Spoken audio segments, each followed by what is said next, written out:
And I now give the floor to His Excellency Wilfred Elrington, Attorney General, Minister for Foreign Affairs and Foreign Trade of Belize.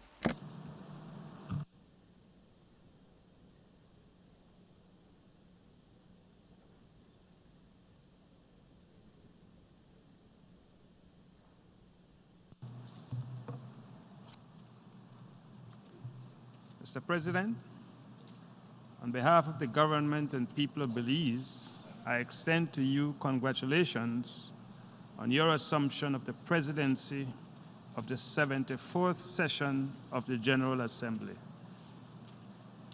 Unlike any other, this session ushers in a critical turning point for multilateralism, appropriately captured in the theme you have wisely selected for this debate. It is becoming increasingly more apparent that challenges of our planet and its people are colliding with far-reaching consequences. And the course of action that we, the members of this United Nations, decide upon in the next 15 months will inevitably impact humanity's and our planetary future most profoundly. If we choose to ignore the science and the millions striking for change, and instead proceed with the illusion that everything is going to be all right, then our sons and daughters and all our heirs may well inherit an earth that is wholly unlivable. That is our understanding of the majority view of the world's most eminent environmental scientists. We in Belize are persuaded by that view, and we would not wish to bequeath such a poisoned legacy upon our children, nor must we. Indeed, the legacy that we are committed to, legacy that is promised, is clearly set out in our charter.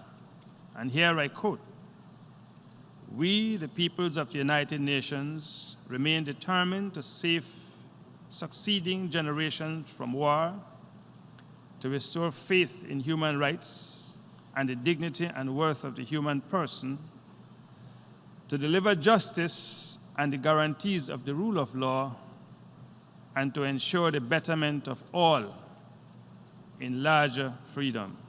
End of quote.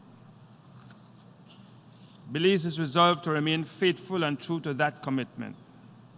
And in the remaining moments allocated to me, I will set forth our vision of the leadership needed from the United Nations to confront three fundamental threats to our world, namely, the runaway threat of climate change, the uphill struggle to achieve sustainable development in a rapidly changing world, and the lingering threats to peace and security, both internationally and at home.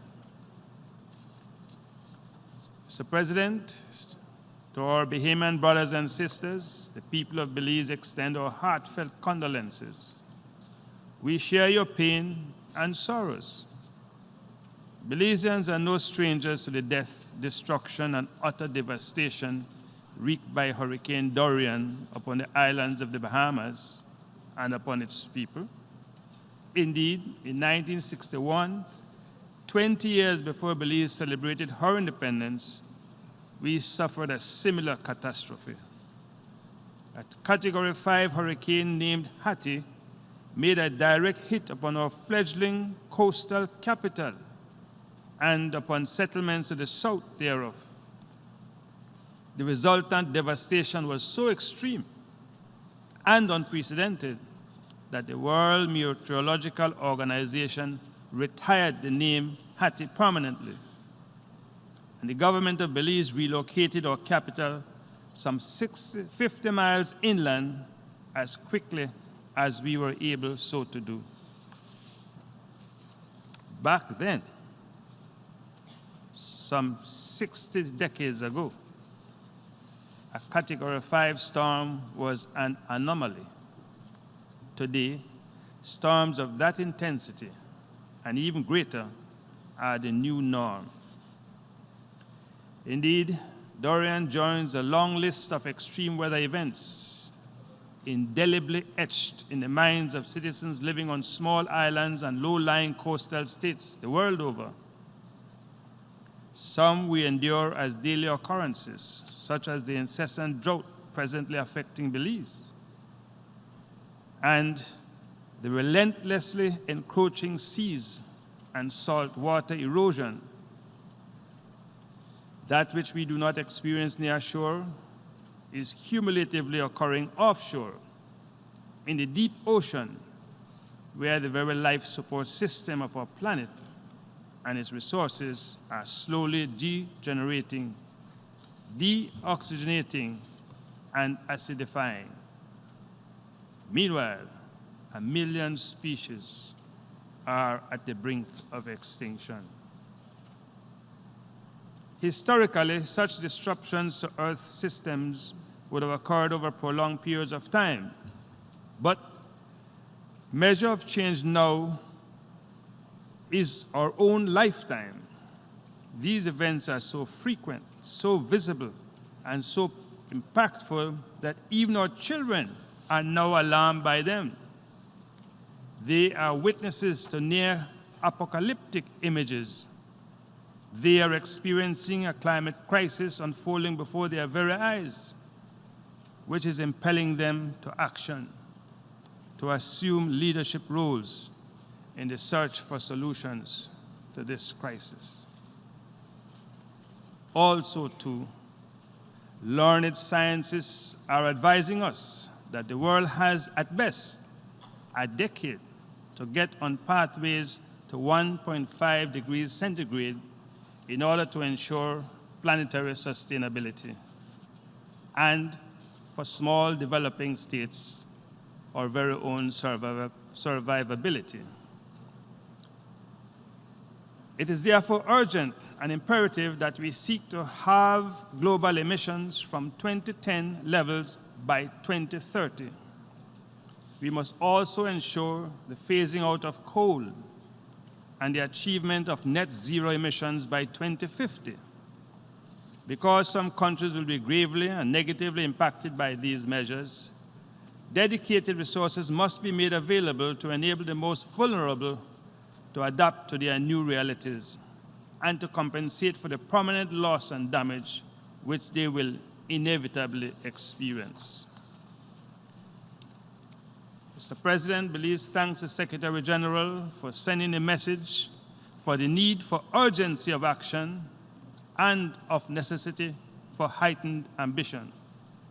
The Climate Action Summit has laid bare the mammoth challenges we face. We must not, however, be unbowed by the scale of the task before us. Instead, we must be defiant in our resolve to overcome the manifold emerging challenges. We are convinced that the solutions lie within our grasp. We must start with policies and programs at the community and national levels. Belize is a willing climate forerunner.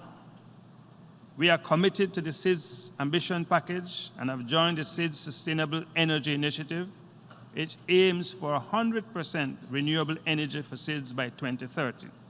We are already beginning that transition at home. Indeed, some 54% of Belize's electricity is already generated from renewable sources, and our electric company is now finalizing plans to replace a significant portion of the imported electricity, 37%, with 40 megawatts of local solar-powered energy. The project for the first 30 megawatts of the new solar source will be signed before the end of October 2019, and the plant will be ready to start producing within a year thereafter. The company is also piloting electric vehicles.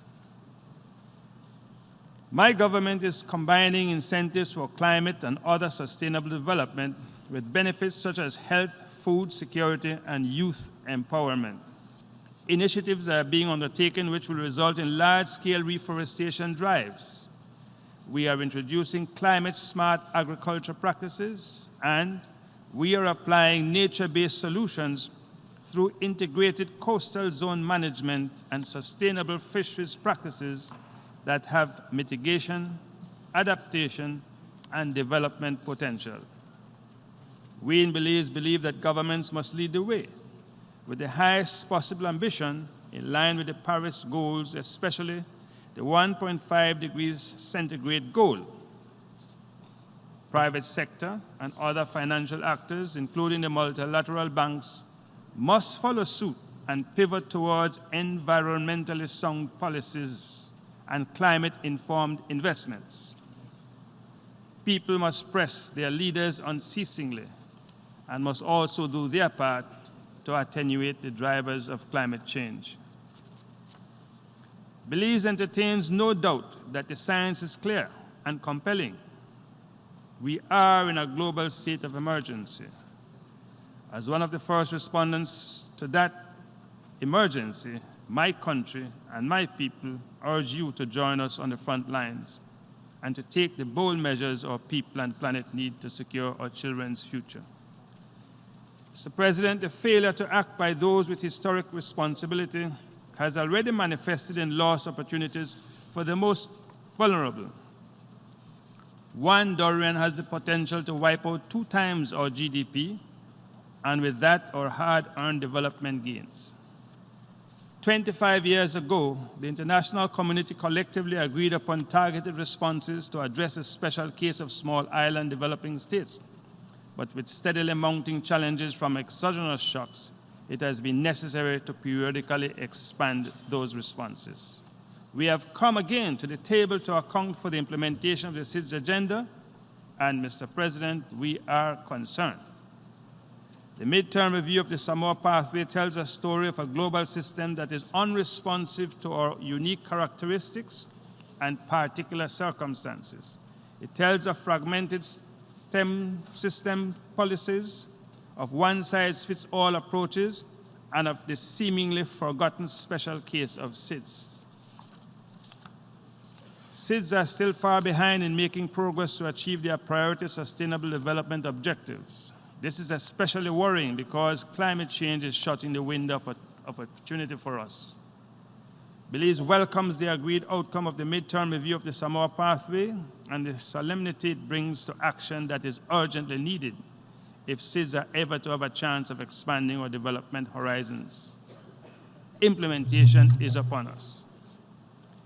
A swift response is needed from the international community and the United Nations system to allow SIDS to access grant and concessional finance from which, incredibly, we are completely shut out. Many SIDS have been graduated out of eligibility for ODA.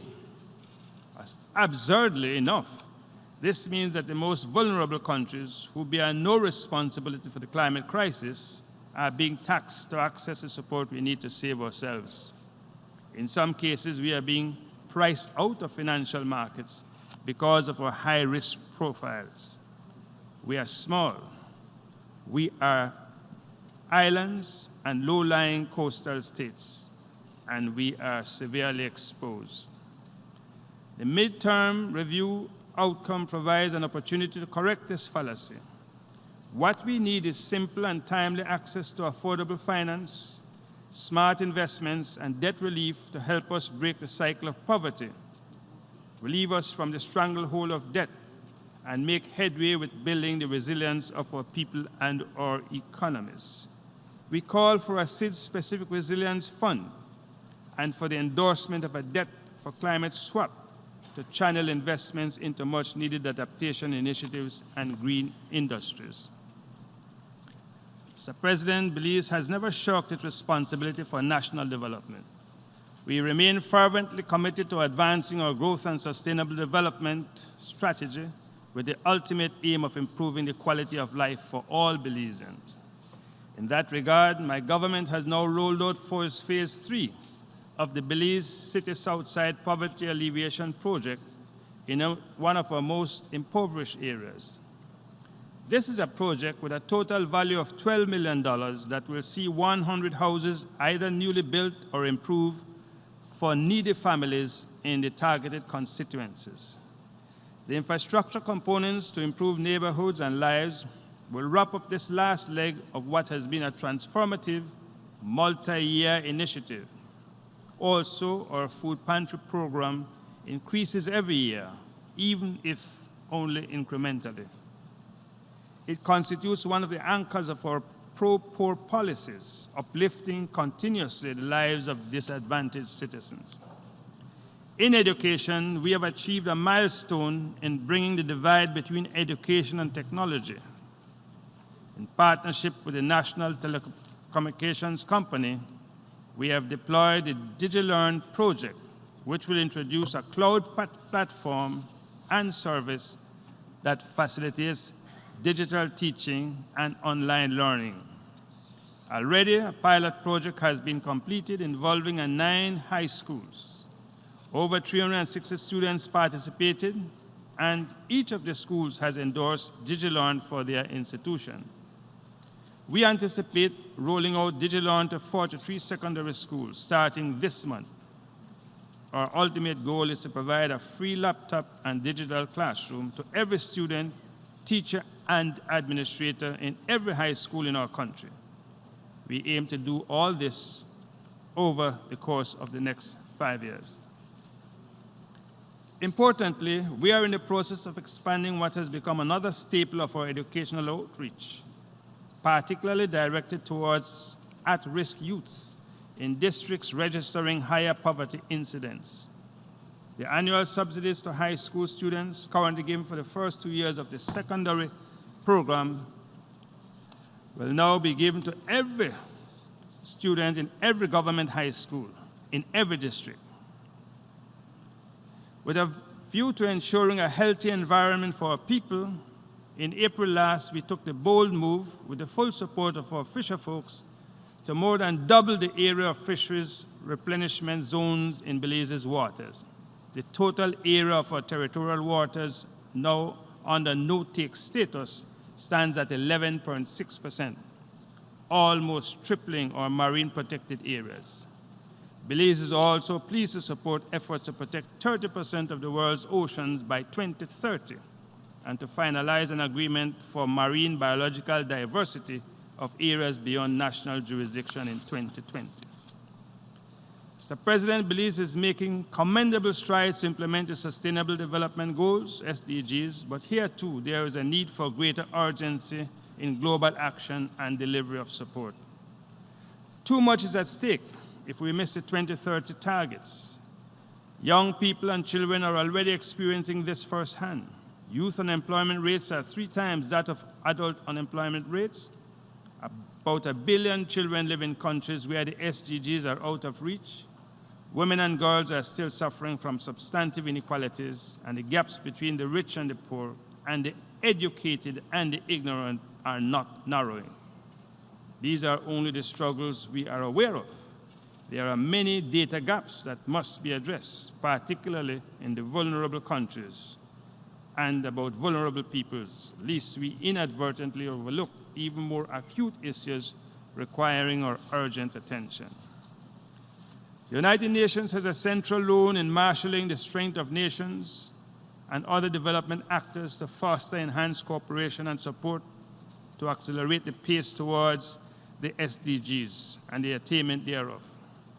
But it itself is under threat. Indeed, multilateralism is under threat. It is therefore incumbent upon us to reinforce the centrality of the United Nations and to ensure that it is fit for purpose to harness global solidarity to act on new and emerging challenges that are likely to undermine the SDGs. The UN development system needs to be better aligned to the sustainable development priorities of the countries it serves, and it needs the resources to ensure that it can support countries to achieve those priorities. Its priority, and indeed our priority, should be to enhance the delivery of development gains for people on the ground. Mr. President, it is regrettable that the full weight of global commitment and action towards tackling the biggest challenges of our generation, of our planet, of our future is consistently being undermined by man-made disasters. Indeed, the deliberate policies and actions of countries which give rise to armed conflict or which result in the imposition of sanctions, economic embargoes, and blockades invariably result in the strangulation and or destruction of the economies of the targeted countries and stymie their overall development. Sadly and invariably, these draconian measures affect not only the targeted countries, but also the regions around them. They lead to humanitarian crises, mass irregular migration, and human exploitation, and they simultaneously divide regions, inhibit cooperations and collaboration, and conduce greatly to the increase of persistent poverty. All unintended collateral damage, but grave damage nonetheless. When the United Nations and governments fail to act in the face of these harmful and unjust practices, the suffering caused by natural causes are only magnified by these man-made acts. Mr. President, at present, more than 7 million Palestinians continue to suffer under an oppressive regime. We urge a quick and just resolution to this chronic and tragic state of affairs and urge that a two-state solution be reached at the earliest possible moment. The Sahrawi people are still being prevented from exercising their right to self-determination, notwithstanding their efforts at attaining same for decades. Cuba and our people continue to labor under the weight of a protracted, unilateral, economic, commercial, and financial embargo that is getting worse rather than better. The General Assembly has consistently and overwhelmingly agreed that these and other lingering injustices worldwide are in violation of international law and should not persist, yet they do. Belize deeply regrets that an organization founded on the rule of law should allow such exceptionalism to the rule of law to fester. The immortal declaration of Dr. Martin Luther King Jr. could not be more appropriate. An injustice anywhere is an injustice everywhere. We therefore call on the world community to redouble their efforts to put an end to these injustices that clearly do great harm and no visible good. Symptomatic of these injustices is the exclusion of Taiwan, with a population of 23 million, from representation in the UN. It is our view, a travesty of justice for this institution to rely doggedly and erroneously on a 1971 resolution to block Taiwan's participation in any of its bodies. Belize calls upon the UN to end what effectively is a political and humanitarian embargo against the people of Taiwan. The situation of Venezuela is also particularly troubling. Not too long ago, Venezuela was a thriving country in Latin America, willingly sharing its vast resources through a progressive Petro-Carib program which included inter alia access to badly needed capital for participating regional countries on concessionary terms for infrastructure development and poverty alleviation. Sadly, the current circumstances which obtain in that country are leading inexorably to the impoverishment of that nation itself and to a worsening the social and economic conditions of the countries that benefited. It has upended Venezuela's integral role in the region. We call for greater efforts to bring a speedy end to this state of affairs in that country and to the undeserved hardship and suffering of its innocent citizens through dialogue and diplomacy. Mr. President, Belize accepts that the need to enlist the mechanism of the United Nations to prevent any threat to or breach of the peace anywhere should be a matter of last resort. That is why, for as long as Belize has been independent, it has engaged in diplomatic efforts to finally end Guatemala's territorial claim to our country. I am therefore very pleased to announce today that following the commitment made in the special agreement signed with Guatemala to submit that country's territorial claims on Belize to the International Court of Justice, the people of Belize, in a referendum held on 8th of May this year, voted by a convincing majority to authorize the government to submit the case to the ICJ. This, Mr. President, will finally bring an end to an age-old atavistic claim that has hindered Belize's development and made more difficult the relations of friendship and cooperation that both our people aspire to and deserve. As we comply with the requirements of pursuing the case before the ICJ, and during the years it will take for the case to be heard and decided, both countries are under an obligation not to allow any step of any kind to be taken which might aggravate or extend the dispute of which the court is now seized.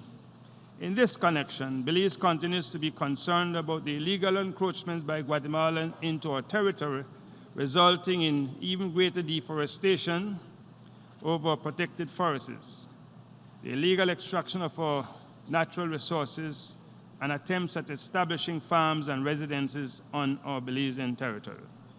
Belize is also concerned over activities by the Guatemalan armed forces in the Sarstone River, our southern boundary, which pose a threat to the peace and security of that border area.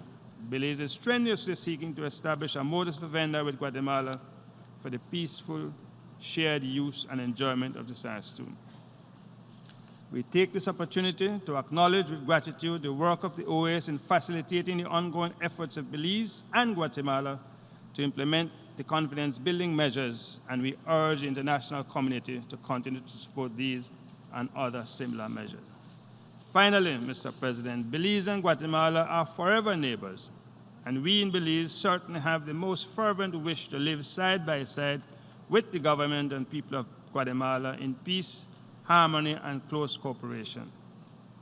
It is the same aspiration we have for peoples far beyond our borders. Belize remains determined to defend and to uphold the purposes and principles set out in the Charter, not only in words we speak, but most importantly in our actions.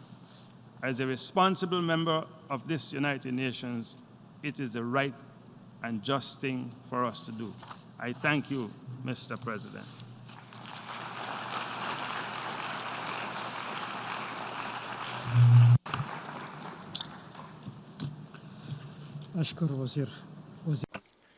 On behalf of the General Assembly, I wish to thank the Attorney General, Minister for Foreign Affairs and Foreign Trade of Belize,